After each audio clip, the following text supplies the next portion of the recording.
So I'm trying to find an angle where there's not too much of a glare in the glasses, because we are a half-ass in the beauty department today. I did want to talk about the Tokyo Milk Dark fragrances that I do have.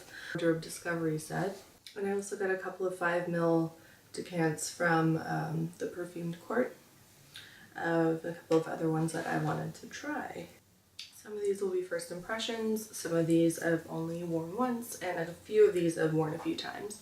So there's sort of a variety of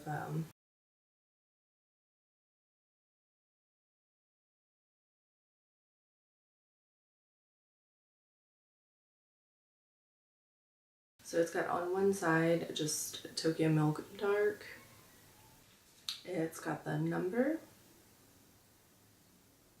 And what I really like and think is helpful is it's got the number, the name of the fragrance, and the main notes of the fragrance here on this side.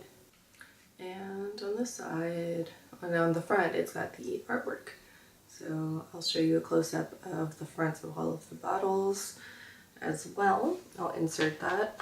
First off, about this house, I like quirky scents. I like scents that have something a little bit weird about them. These I think are all crafted very well, and I think they all have something pretty unique about them. Now let's start with Everything and Nothing.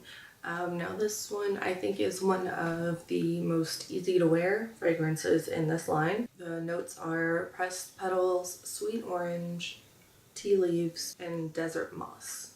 It's very fresh with a little bit of sweetness. The moss and the tea leaves give it some depth.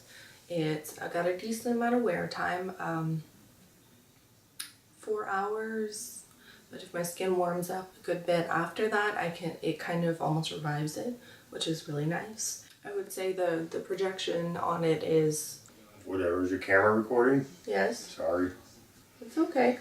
That's what editing is for. Smell this and tell me what you think. Horrible. Really? No. It reminds me of some of the cologne I have. Which one? Can you smell again? It's like a stronger... Absinthe. It's a stronger version of... The absinthe one? Absinthe from Christian Lacroix? Yeah. Yeah. So Arsenic. Arsenic is the next one, number 17. It's like a deeper, more complex version of Christian Lacroix Absinthe. It has got notes of absinthe in it, as well as vanilla salt, cut fennel, or crushed fennel and cut greens. So the fennel kind of works well with the notes of absinthe and kind of plays off of each other really decently. The vanilla I can smell a little bit later on. It does sweeten up on the skin a little bit as time goes. The cut greens keep it fresh, which balances out the dryness of the salty smell, because it does have like a dry, salty kind of feel to it. I know salt doesn't actually have a smell, but you know what I mean, right? Definitely see this as a more masculine scent, but this is one that I would wear just to smell it all myself. It's got a decent sillage and a pretty good lasting power.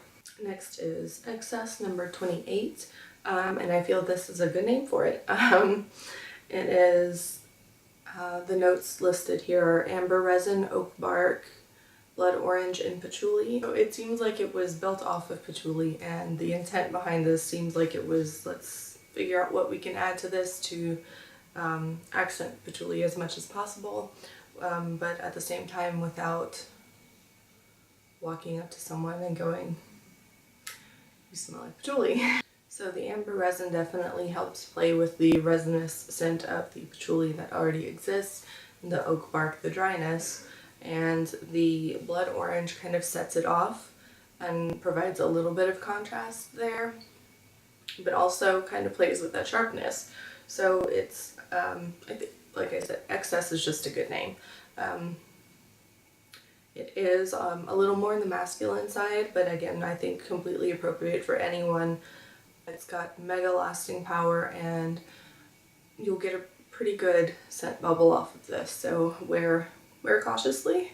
Next one I have, I believe, is number 32. I got this from the Perfumed Court, and it's called Crushed. This one has notes of earth, moss, cut grass, herbs, and jasmine. First, it's wild grass. At first it's green, earth, like wet dirt kind of smell, and it sort of evolves and the jasmine starts peeking through. It kind of transforms from more green and earthy to more jasmine. So it does kind of change as time goes on. This one does not have the best lasting power. It has more silage at first. If you like a fresh scent and you're not afraid of something that smells a little bit like dirt but in a good way, this is a good one to check out. Now for my favorite, this is number 45, Bulletproof. This has notes of smoked tea, coconut, crushed cedar, and ebony woods. I just absolutely love this so much. At first you get the creaminess of the coconut and the crushed cedar comes through, and as it wears, the smokiness starts to come through a little bit more and it dries down with more of the ebony woods. It's just so nice. Now that being said, although it's my favorite scent, this one does not have the best longevity and it also does not have the best silage, so it's sort of a give and take, which is unfortunate because I really love this one so much. So we have number 62, Tainted Love. Ooh, the glare in the glasses is killing me. This one has dark vanilla bean, orchid, white tea, and sandalwood.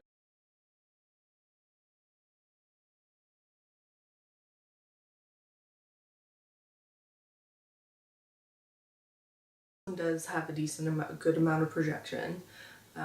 The lasting power I would say is about moderate, but again it's another one of those that if your skin warms it up again, it sort of revives it a good amount. So again, I like it.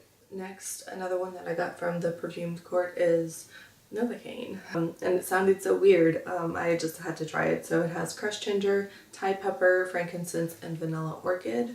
It's probably one of the stranger ones, but it's so interesting. It's spicy, like not like your typical spices that you find, and like it smells like if you tasted it, it would be hot. Which, I mean, the Thai pepper is obviously doing that. The ginger doesn't show up right up front. It kind of comes in a little bit later. The frankincense works really well to kind of marry those weird kind of off the wall flavors together. This is one of those scents that you can almost taste when you smell it, which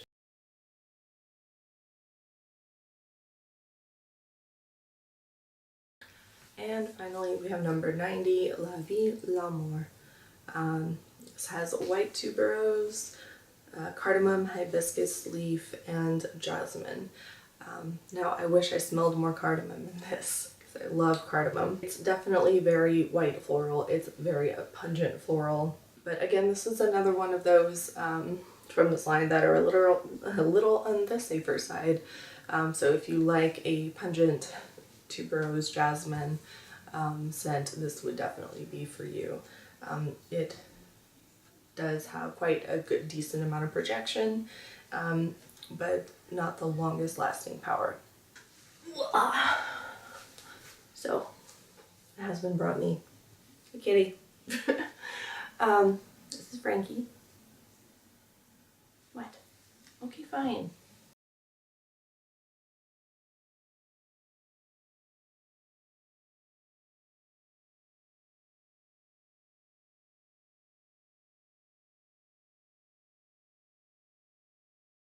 There are some people out there who are like, I would hardly call that a niche house, which I mean, they're definitely a very niche type category of scents, so I would hardly not call them niche. Maybe not in the same sense that a lot of people are referring to these days, but in the classic definition of the word, yes. That being said, they are a very affordable brand, and I fully see myself purchasing some full sizes of these at some point. However, these are some quite large minis to get me started. I think Bulletproof and Arsenic are definitely two of my favorites.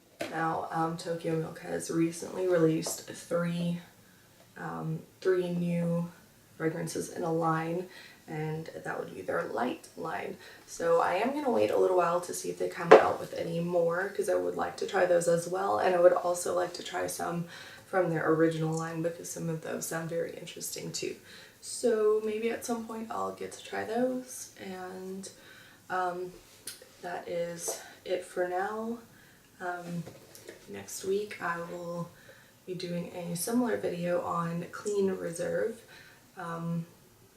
Maybe a little bit of a different style though.